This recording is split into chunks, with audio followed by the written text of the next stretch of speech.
Greetings, everyone. Welcome to the LiftAffect podcast. I am your host, Matt McNeil, founder, clinical director, and director of human performance at LiftAffect, where we assist professional pilots with maintaining better mental health and optimizing their mental skills. The goal of this podcast is simple: to help pilots and other high liability professionals and disciplines come out of the shadows to discover how we can live better lives personally and professionally. Join us each episode as we discuss various topics ranging from mental health, mental skills and performance, to business, entrepreneurship, and a few other surprises along the way.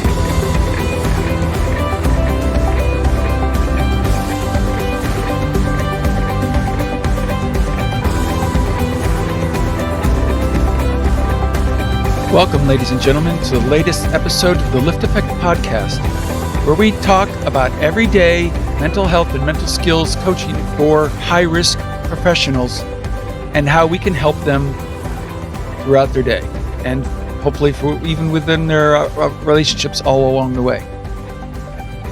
Today is a snowy day for me and for my co-host, Matt. Dude, Pounding. I hear that you can't even see outside. I can't even see outside. And it's cold, man. I'll tell you what it is right now. Listen, I sound like such a wimp. It's base temperature is -5, which is pretty cold for Colorado, for Denver. That's pretty darn cold. The wind chill is really cold. Yeah, it's been really windy the last couple of days here, but finally we're going to actually see some snow here in central Virginia. So my kids are super psyched. It's a holiday, so they're going to go out there and later on, hopefully this afternoon, maybe have enough snow to finally throw a snowball. Poor kids. I know all the East Coast kids, they didn't get anything over the last couple of years. Last year was really sparse. Terrible. Yeah, and the year before wasn't much better. Yeah. But, dude, I tell you, last week's episode, I tell you what, our podcast, it generated a lot of comments, and it in our pre-show we were talking, it looked like it made you kind of go down a rabbit hole and got a whole bunch of information that you want to share today. Yeah. Which is normally we do a little bit more off the cuff, but I think today we got a lot of information to share. So I'm not going to waste a lot of time, and we'll get right into it. But before I do, I just want to stress that we are not giving medical advice. No. This is not for you to diagnose yourself, a family member, a coworker. This is just to give you information so you better understand and what's going on, because we are always dealing with different issues with mental health and our mental skills. So to help us get better and be better. So please don't use this as a way to prescribe or diagnose anybody. That's where you go to trained medical professionals for. So we just want to make sure, because when we give this stuff, people start going, oh, well, I have this, or my family member has that. And that's not what this is about. That's right. And then it forces me to have to reply to your emails. Which, I reply to almost every email I get, but I don't want to have to, keep writing the same thing. Like, okay, you can't diagnose yourself. You can't diagnose somebody else. You're not a neuropsychologist. I don't diagnose ADHD in anybody, and I can diagnose because I'm a mental health professional, but I would never diagnose somebody with ADHD because I don't have the training or the letters after my name to be able to do that. So that's what I want people to take away from. But I thought today, I because of the feedback that I got, and we were planning on doing this as a 2-3-parter, whatever, so many parts as it takes to kind of put this baby to bed. We I got a lot of good feedback on this, and people are very interested in this. Primarily, I think, especially people that, so maybe our listeners that feel that they suffer from attention-related problems. They struggle with it. And so I deep dived this weekend. I said, well, let me go in and do a little research. I'm going to look at the latest research on ADHD. And there's something like 250 papers a month are published in peer-reviewed journals on ADHD each month. That's how massive this field is. So I can't possibly read every paper that comes out. I try to read up on a lot of it. I think it's really fascinating. But anyways, I deep dived, and I'm holding up a a stack of notes that I took. I ended up taking about 30 pages of notes, and I had to stop because these are typed single space notes, 10-point font. And I'm like, You okay, need to I got to stop. understand. You need to understand Matt. Matt is all about the science. Yeah. And when he's wanting to sit there and be able to talk about something, he will do these kind of deep dives. And with all that kind of information that's out there and coming out every month, he could spend a lifetime just doing this alone, and he probably would be very happy doing it. But there's so many other things to talk about. So yeah, there's a lot more to talk about. Cut off. But I had to stop. But I thought about, there's a few, and we talked in the pre-show. I said, okay, Karl, here's kind of what I gleaned from this. And so maybe we could just kind of touch on a little bit and kind of go a little deeper now on what we talked about last time. Well, why don't we start at the very top? Yeah. And that is ADHD. The last D is disorder. Right. And there was some questions about that. So I guess we'll just start right there really and go, what is a disorder and why is this a disorder? That's the golden question, I think, for today. Honestly, I think this is the most, because this covers everything in many respects when we're talking about mental health problems, mental performance problems. We all have issues that come up. Nobody's perfect. These is just kind of being alive. And there's a difference between like a problem and or something that's, kind of persnickety, kind of get in the way at a time, and then something that what we would call a disorder. And disorders can feel very condemning for people. It can feel like this, labeled. And certainly the FAA has made a really big mess of labeling people as defective with their treatment protocols and their regimens that they require. And it's been a very stigmatized system for pilots that have mental health problems, mental health, what they would qualify as a disorder. So here's the way I want you to think about a disorder. When a clinician calls something a disorder, it's a global term that's used for anything that creates excessive and persistent and severe, excessive, persistent, and severe. That's how I always think about this. Is this excessive? Is it persistent? And is it severe symptoms? And here's the key, that lead to harm to that individual. That lead to harm. So there's two criteria. First, you have to have serious and persistent symptoms that go. Now we're talking about ADHD. So that was for any disorder, but for ADHD, that disorder part, which was your original question, there's these two criteria. You've got to have serious and persistent symptoms that go well beyond your age and your sex and your gender. And second is it must be producing impairment and harm, meaning you're suffering. This is causing and by harm, problems. you're saying either physical or in this case, emotional. Yes. Yeah, mental. Both, though. ADHD is a risk for both. The environment has to be like kicking back so that you are experiencing difficulties. And then when you hit those two criteria, you have a disorder. That's the 100,000-foot view. And that's what the clinical term is for disorder. And then when you look at, a lot of the disorder stuff comes from the government. They invented the concept of disability. The government comes and says, okay, how disordered are you? Are you disordered enough that we would consider you to not be able to be disabled in your life activities, like your ability to work and support yourself? And by support, we mean actual function. Can you go to the bathroom on your own? Can you dress yourself? Can you bathe yourself? When somebody is determined, and this is a lot of times people, man, I'm going to go off into a tangent, but let's talk about it. When people are, go to the hospital for a mental health problem and they are released from the hospital very quickly, or the emergency department, some people go, why did they release them? And oftentimes it leads to suicide, and it's really awful, because you got to understand, to determine somebody as gravely disabled, which means you're going to be put into the hospital. you're going to take a space in a bed. Gravely disabled means often that you are so disordered that you can't even maintain basic functions like eating and bathing and clothing yourself. So the term disability is really, it's a government term for whether or not your disorder rises to the level that you should get accommodation, support. So as a layman, would you equate disorder with disability, or is disability just when the disorder gets bad enough that it disables disability them? is different. Yeah, that's right. Disorder is those two functions, right, or lack of functioning, and then disability means you cannot you need accommodations because you can't provide those to yourself. So that's why ADA accommodations, and I think it's what IDEA for school accommodations, and those other things. So that's the difference.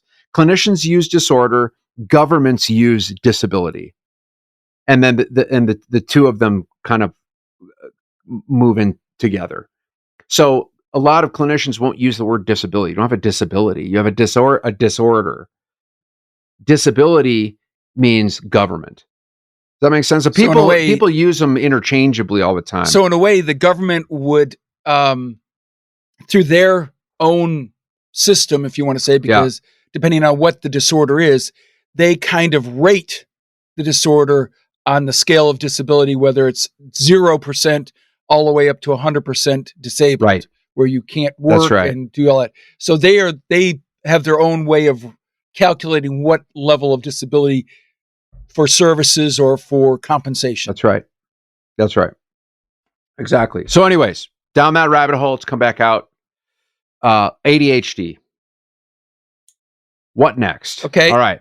Maybe some prevalence. The next one would be, because we kind of touched on it last week, and you weren't quite sure, and I think you've got a little bit more info on that. So that was something that was, how prevalent is it? Yeah.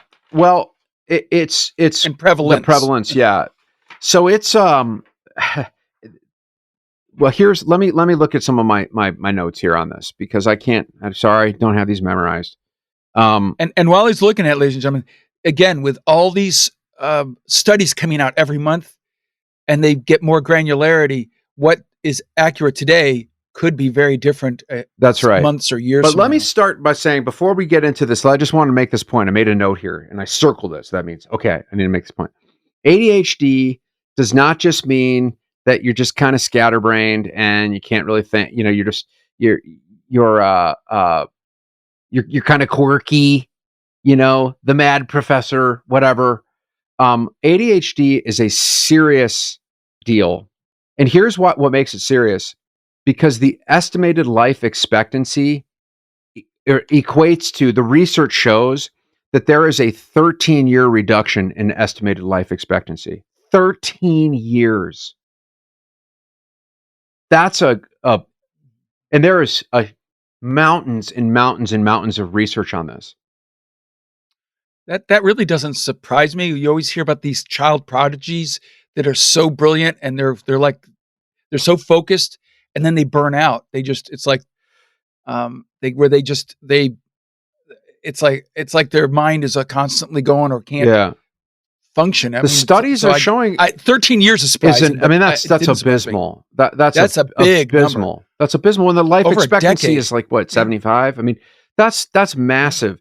So early 60s now. Patients with ADHD have significantly elevated risks for suicide, homicide, unintentional injuries compared to non-ADHD groups in studies.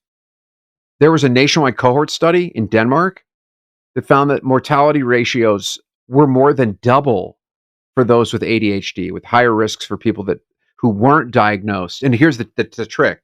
For people who weren't diagnosed until adulthood, much higher mortality than versus getting diagnosed properly during childhood. So it's even more dangerous if you're not diagnosed early. And the paper reported higher mortality was mainly driven from deaths from unnatural causes, mainly accidents. So, and interestingly, the studies defined. So you're saying that 13-year reduction, it was more because of accidents rather than medical or self-infliction? Yes, accidents. Okay. Yep. I was Yeah. thinking it had to do more with a medical or, just can't being able to, they get so, their mind is so scattered at Right. times that drives them crazy kind of thing. And so, But you're and saying it's here's more of note, accidents. this is what was really revealing to me in looking at the literature. They found a higher mortality rate in girls and women with ADHD than males. Surprising. Again, Not what you would surprising. think. So A large number or just just a higher rate. higher rate? Yeah, it was just a higher rate. No, I don't think it was by a lot, but they found in terms of gender binary, women were girls and women were at were at a higher mortality rate and ratio than males with ADHD. Surprising. Okay, so that's kind of like, some basics on men The versus disorder. women and what. Yeah, exactly. Okay. So then what's the next? Let's go into. What do people want to know? Let's go into kind of like causes and genetics. What causes it, and if you have it, what's the chances of you passing it on Right. or getting it from someone? I mean, So that's always a concern. If you have it, or your child has it, are their children going to have it? It's constantly changing, right? As this is medicine, this is science. It's not fixed. It's not like, okay, we know. It's always changing, and it's constantly developing. But here's kind of what I gleaned out of the literature and the science on it.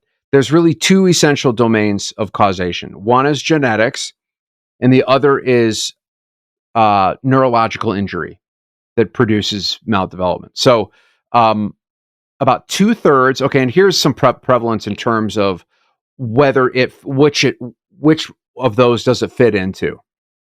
This we do know. The research shows so far about 2/3 to 3/4 of all ADHD cases fall in the realm of genetics. They're either inherited or they come about through what we would call in genetics call it mutations, and we'll come back to that in a second. So, and then the second is that about 25 to 35% of the cases, particularly in boys, are acquired. And most of the acquired injuries are occurred during pregnancy. So if you break down that 25 to 35%, at least 2/3 to 3/4 of them had this problem due to something happening during pregnancy to the developing brain and the executive networks of the brain that leave the individual with this ADHD disorder. So what causes that during pregnancy? Well, multiple infections of the mother, premature delivery that leads to being in a neonatal intensive care unit, which leads to brain hemorrhaging and other parts of the brain. It's part of the issue. And then also things like, and the science is a little murky on it, but it looks like maternal obesity, type 2 diabetes that the mother may have when she's pregnant. And although it's, again, not, I think the jury's still out on that. And then certainly one of the things that literature shows is maternal consumption of alcohol. That's very, very well proven. And so if you're consuming alcohol at a higher rate, it's basically poisoning the child's frontal lobes and yada, yada. They thought smoking had been one of the, like an index for this, but it turns out that once they controlled the smoking, it actually then had an effect on controlling the ADHD. So the smoking really wasn't considered what they had thought. It's now shown that they don't think that actually is a big factor. So you've got just about anything that can happen during pregnancy that could impact the brain, particularly the frontal area, which is the most sensitive area to injury in humans because it's the latter part, the most new developed part of the brain. It sits on the closest to the front of the skull. So that's most sensitive to human injuries. And then you've got all these acquired cases. So about 10% acquire it after birth. And so what does that happen? That's through head injury, head trauma, poisoning, lead poisoning, interestingly. That's why they've passed regulations on lead, where if you go buy a new property or something, they've got to disclose if there's lead paint, if it was made before if the place was built before a certain year. I can't remember what it is. But lead poisoning, exposure to other toxins, heavy exposures to pesticides. And so, but the biggest ones are, so it's really toxins This is after you're born. What causes it? Toxins and closed head trauma.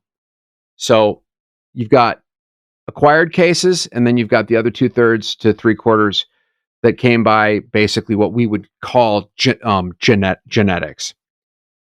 Now, most of the people do inherit these behavior patterns in their family history. So if there's okay, any questions on that? What's your thoughts on that? Is that surprising or? Unfortunately, no. Yeah. Because I think it hits quite close to home for me.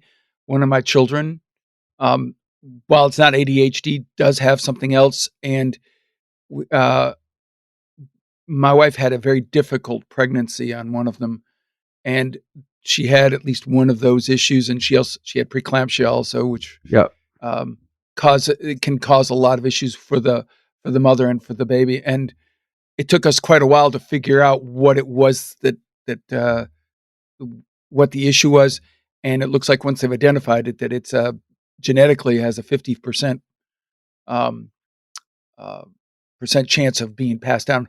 While there was no genetic history in the family, unfortunately, it may be going forward. So yeah, this hits quite close to home.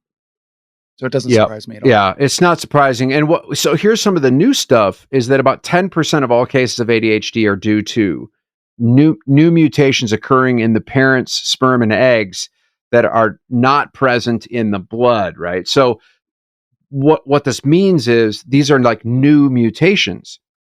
So if you sample sperm, you look at your child, you're going to find that mutations in that baby and you and your spouse, you don't have them unless you look at sperm and eggs. So what is happening? Well, age. The longer you wait to have children, the more your sperm and your eggs, they call them gametes, are likely to suffer mutations from just being alive, because the longer you're alive, the more you're exposed to radiation, chemicals, external trauma, like trauma to the testicles, the testes for men. And so you're kind of racking up this lifetime of mutations. And the data shows that if you wait a decade to have children, then you have 8 times more mutations in your eggs and sperms. But particularly, it's focused on sperm and men. That's more significant. But 8 times for every decade. Now, this isn't a call to say go have babies at 20. That's not what I'm saying. I had a child in my 40s. My wife was in her 40s when we had our first child. So, and she doesn't have ADHD. But so again, this is just the science behind it. And why do we not have people have kids later?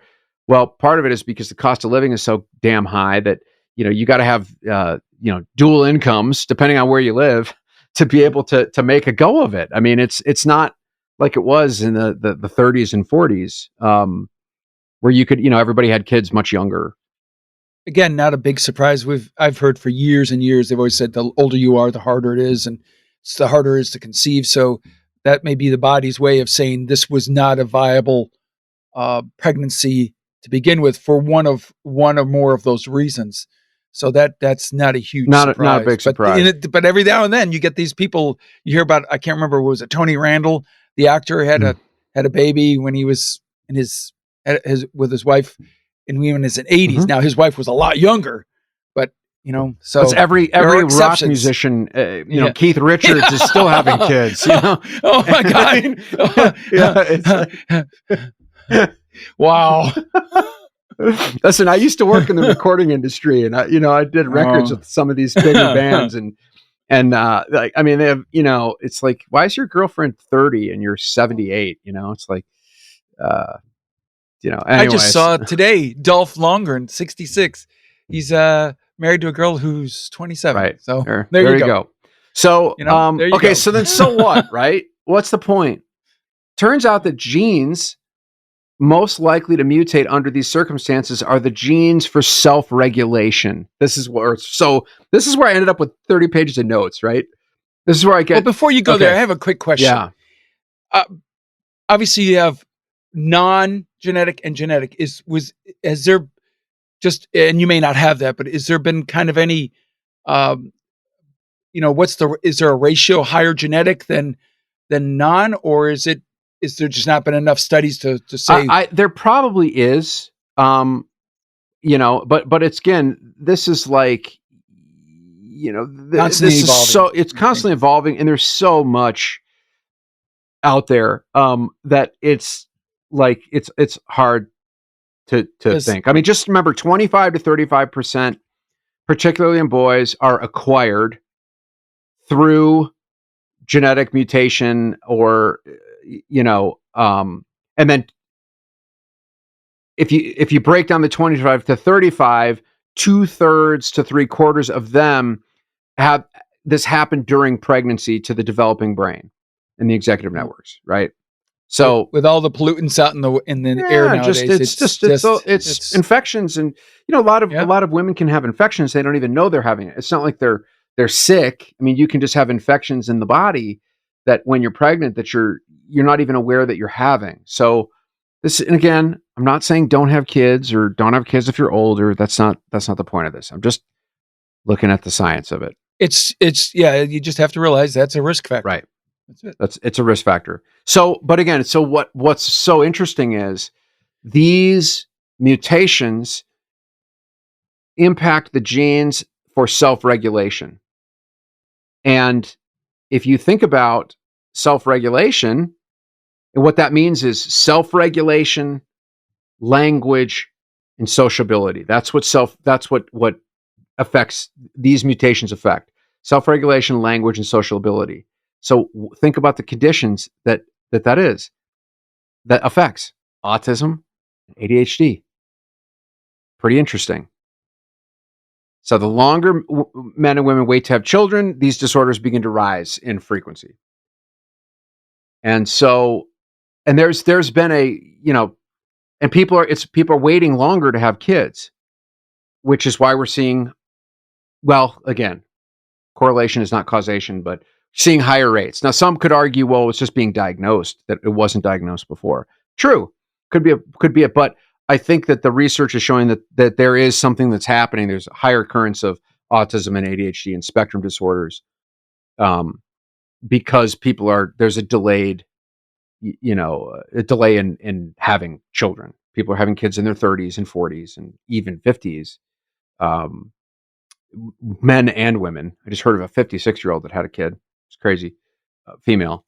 But anyways, so lots of factors that could lead into why is this, and there's a lot of psychosocial factors and economic factors and so on and so forth. But that's kind of the skinny on that piece to it. So now we're kind of working our way down the food chain. Now talking about more like impairment, deficits. Yeah. What do they look like? Like what does it look like now? So let's kind of let's open up the box here and say, okay, what is going on? Like, what is happening in the brain? What is ADHD really? Well, ADHD impacts the things that we call executive functions. And there are 7 areas of executive functioning that make up how our brain works. And it comes largely from your frontal lobes, but it also interacts elsewhere in different parts of the brain. And they give us our capacity to self-regulate. They take about 25 to 30 years to fully mature. And they're delayed in people with ADHD by several years. How much? The research shows somewhere between 25 and 30% delay in people with ADHD. But again, that doesn't really matter. These abilities that everybody else has, people with ADHD, they don't have. So what are they?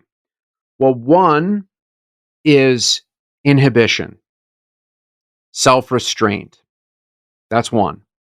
2 is self-awareness, the ability to monitor and attend to your own behavior. What are you doing? Both of these start very early in life. Each takes about roughly 10 years to mature. If not, I mean, honestly, probably more in boys.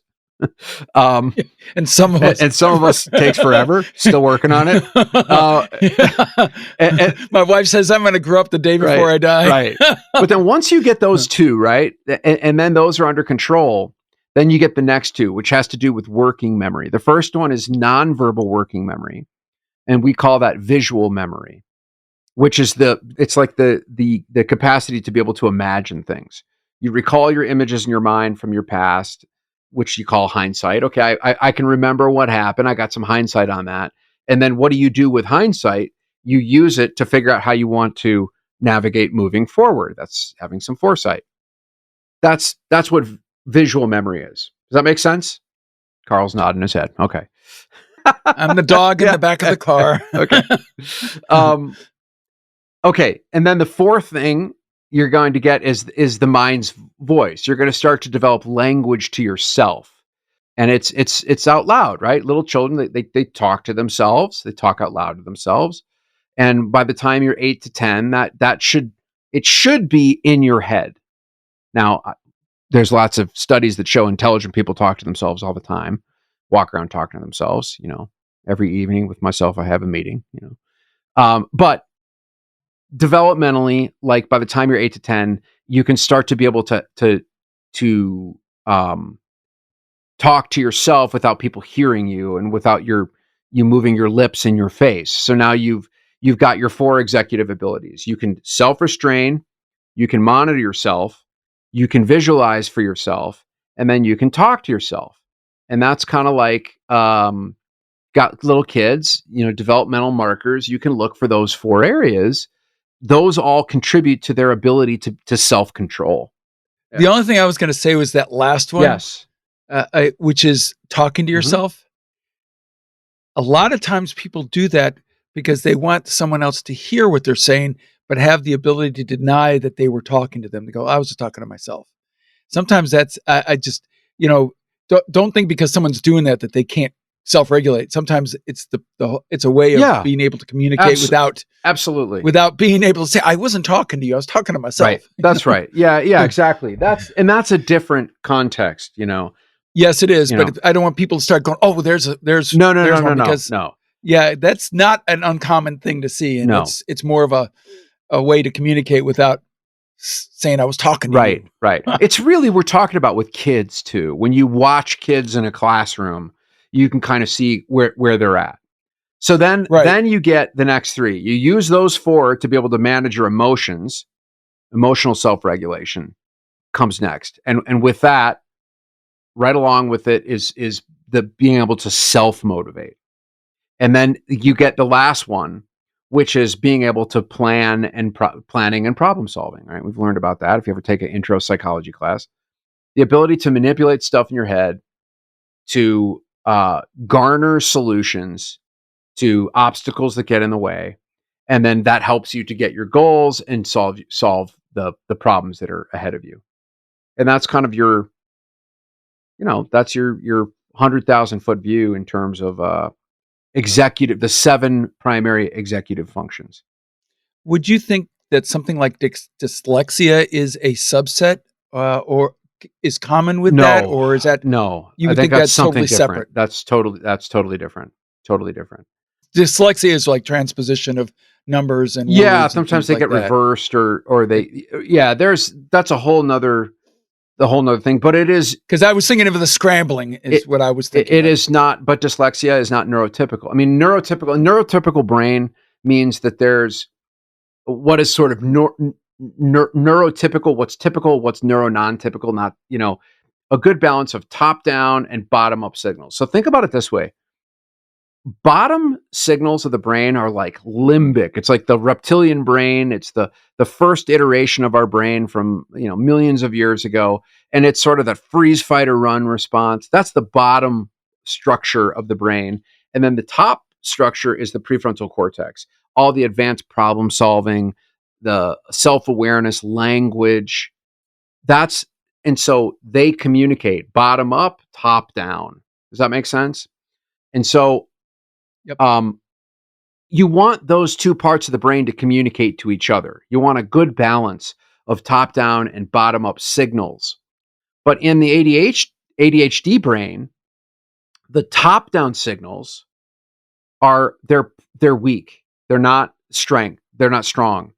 And possibly they become overpowered by the very noisy bottom-up signals that are just reacting to stimuli.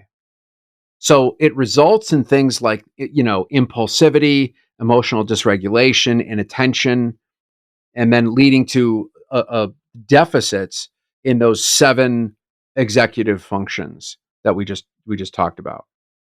That's kind of a quick, like, okay, so what is happening? It's that's why the reactivity is so high, because the top down signals just it's not communicating. Because again, remember we talked about what happens with infections and closed head traumas. It affects the outer layer of those frontal lobes in the prefrontal cortex area of the brain. So fascinating. I mean, it's like a big computer. It's a big computer of waves of electricity. And I guess that kind of makes sense when you think about it. When you're overstimulated, when you're in a noisy environment, and you're not doing that higher level function thinking, and as you say, the executive functions, and you take your child to a quiet, like a dark room where there's not a lot of stimuli, they calm down and they start letting the executive functions, the higher level functions, start to come back into focus. Yes. Because it just seems like the more stimulus there is, the more chaotic the environment, the harder it is to get through to them. Yep. Because they don't know they're not listening. They can't hear you because they're being overwhelmed. So let's see. We've got 12 minutes because I know we wanted to finish at the top of the hour. Do you want to talk about what it looks like? Yeah, we can talk about looks like. Talk maybe about treatment's going to be a whole nother thing. I don't think we have save nearly that for time. The next time. Yeah. Okay. Let's talk about what are these 7 deficits? What does it look like? How would you recognize it? Are there ever any physical, kind of like Down syndrome? There's certain physical characteristics. I don't think there is really. Is there?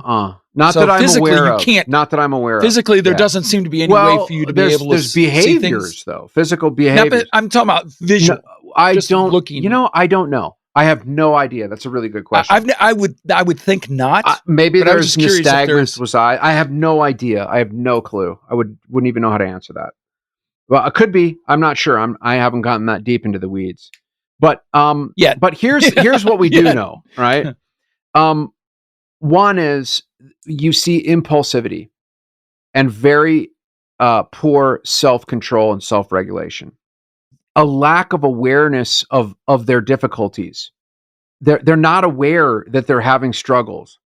And honestly, the people around them oftentimes aren't aware either, because they're not self-monitoring to the extent that a neurotypical brain does. So there's sort of a lack of awareness. Here's a key one, especially with adults. Well, hell, kids too. Time management does not exist. It's because the working memory system, their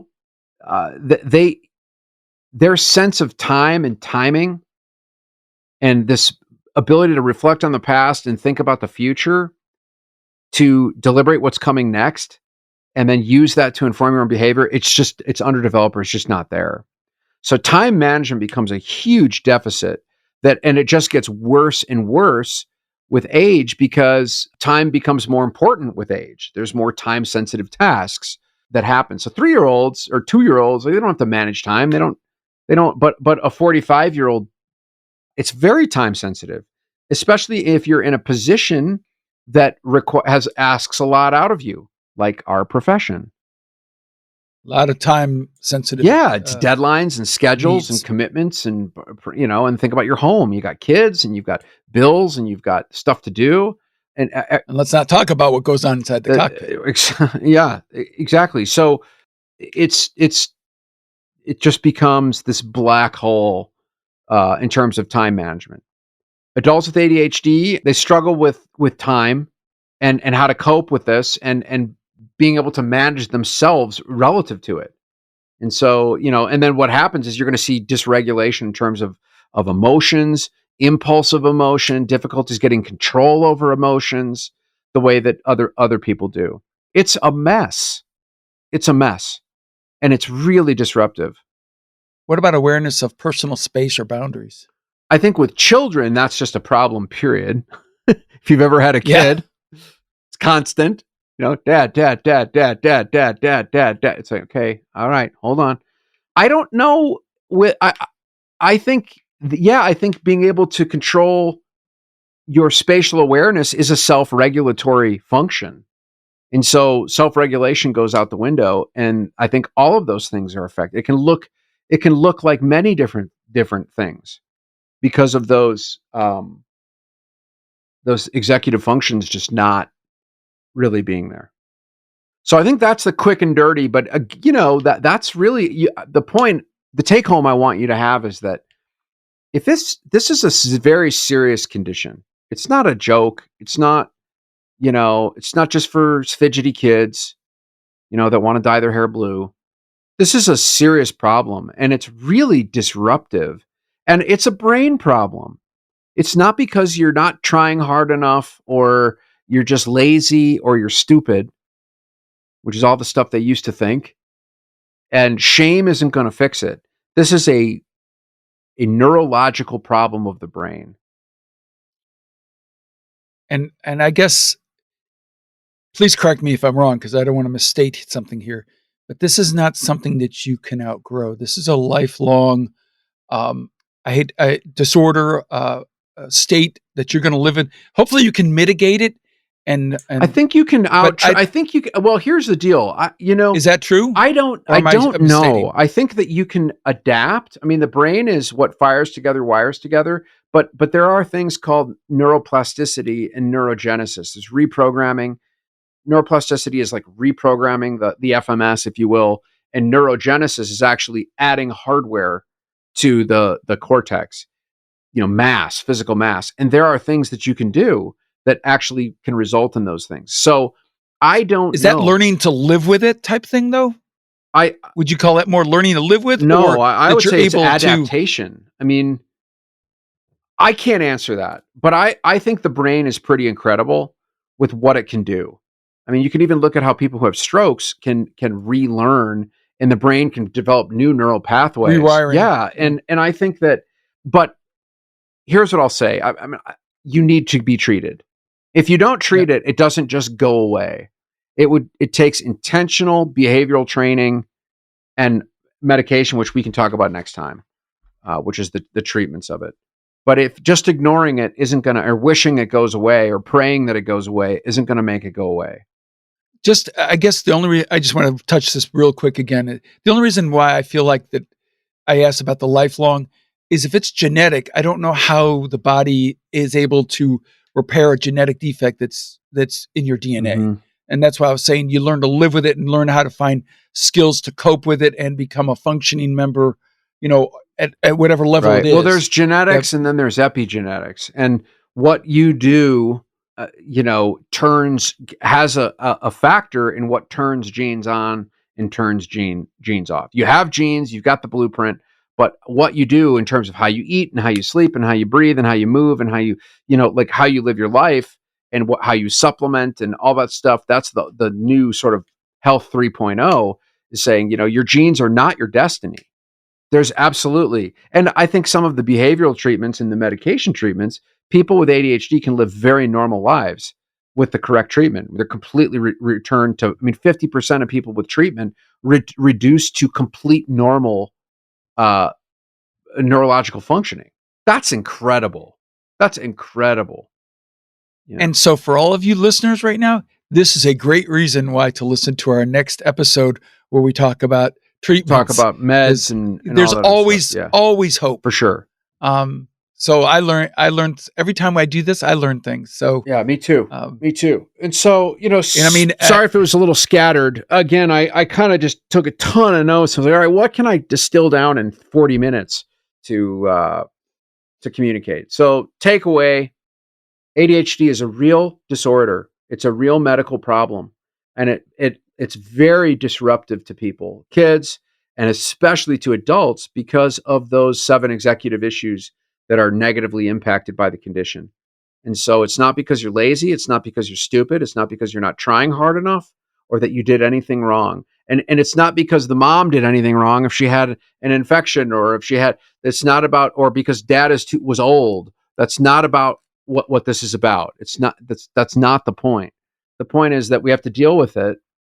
It's a real thing, and that there are some really good treatments that are available that were not available 20 years ago, didn't exist. Probably even 10 or 5 years ago. 5 years ago. And there's new stuff coming out all the time. And so I think it's really exciting to be alive today if you have some of these issues, because you have actual options for treatment, which we'll get into next time. Today's podcast was adapted and changed because of comments that our listeners leave us. So if you have comments, positive, negative, please send them to podcast@LiftAffect.com, because it helps us drive what is important to our listeners. Also, if you go into the description in whatever service you're listening to this podcast at, there's a place for you to click on to get a free newsletter that we give every week. We don't sell anything or anything. It's just a way for you to share additional information. And don't forget, we do have a premium channel for you. I got one thing I forgot to mention. Sorry. Yes, all of what Karl said. If you want to look at some really good research, I mentioned Hallowell's book last time. There is a guy by the name of, here, let me find it. I should know this because I've just read a ton of his stuff. And I actually have another one of his books. Russ Barkley, Barkley. This guy is unbelievable. He wrote a book called Taking Charge of ADHD for Parents and Taking Charge of ADHD for Adults, seminal books. And this guy has written some incredible research. I referenced a ton from interviews that I've done with him and some of his research papers. And I went back and looked at there's a new edition of his book that I'm going to pick up I have the old edition, but Russ Barkley, I think he's a neuropsychologist, but he's done a ton of this work, and it's just very practical, hands-on manual for parents and for adults that have ADHD. So I cannot recommend that book enough. So anyways, just want to put the plug in for that, give credit to that, because a wealth of knowledge. I'm going to keep reading his studies. As always, we ask you to share this with others. This started for professional aviation occupants, but as you can see, the things we talk about affect everything. And this is stuff right here this information anybody can use and learn from. So please share it with your friends. Give us a thumbs up, positive reviews if you can, and let us know. And we want to keep growing our audience. We thank you, and we can't wait to see you on our next podcast. Until then, we hope you have a great day and maybe not so quite snowy. Have a great one. See you, everybody.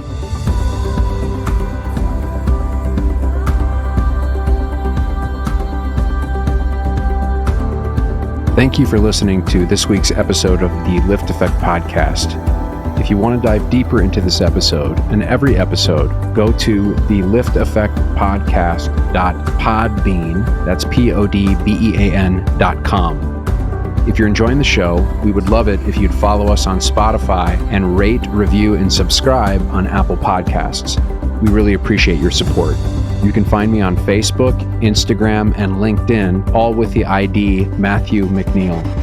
This show is brought to you by LiftAffect, a clinical mental health and consulting company that assists air carriers, corporate flight departments, pilot unions, and commercial pilots by providing comprehensive psychotherapy and mental coaching services to pilots with mental health and mental performance-related issues. Visit LiftAffect.com, that's LiftAffect.com, to book your free consultation. And finally, this podcast is for general informational purposes only. It does not constitute the practice of counseling, psychotherapy, medicine, or any other healthcare service, including the giving of medical advice. No therapeutic or provider-patient relationship is formed. The use of this information and any materials linked to this podcast is at the user's own risk. The content of this podcast is not intended to be a substitute for professional psychological advice, diagnosis, or treatment. Users should not disregard or delay in obtaining advice for any psychological or medical condition they have, and they should seek the assistance of their healthcare professionals for any such conditions. Thanks for tuning in, and we'll see you next time on the LiftAffect podcast.